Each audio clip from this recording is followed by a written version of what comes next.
جی بالکل، چیئرمین تحریک انصاف اور سابق وزیراعظم عمران خان کی عبوری ضمانت کے حوالے سے آج اسلام آباد ہائی کورٹ سے رجوع کیا گیا تھا، درخواست دائر کی گئی تھی اور ان کے جو وکیل ہیں بابر مان انہوں نے درخواست دائر کی تھی اور باقاعدہ طور پر درخواست میں موقف اپنایا گیا تھا کہ عمران خان کی جان کو اور آزادی کو خطرہ ہے تو ان کی حفاظتی ضمانت جو ہے وہ منظور کی جائے، کیونکہ گزشتہ جو ہے کل رات جو ہے عمران خان کے وارنٹ گرفتاری جو ہے وہ جاری کیے گئے تھے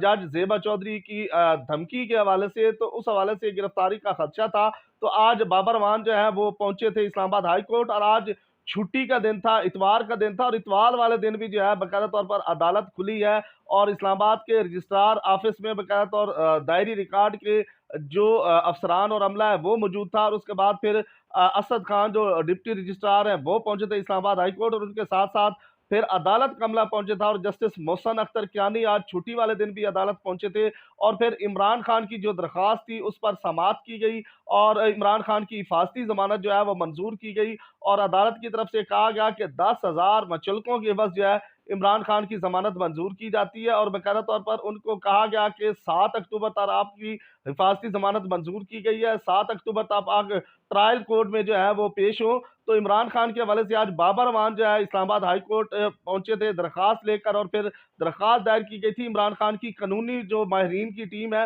انہوں نے باقاعدہ طور پر ہائی کورٹ سے رجوع کیا تھا اور اس کے بعد عدالتی عملہ اور پھر رجسٹرار عملہ جو ہے وہ آفس پہنچا تھا اور اس کے بعد عمران خان کی درخواست جو تیار کی گئی تھی اس کو عدالت میں پیش کیا گیا اور محسن اختر کیانی جو جسٹس ہیں انہوں نے اس درخواست پر جو ہے عمران خان کی حفاظتی ضمانت منظور کی ہے اور اس کے بعد پھر تحریری فیصلہ بھی عدالت کی طرف سے جاری کر دیا گیا اور عمران خان کو حکم دیا گیا کہ 7 اکتوبر سے قبل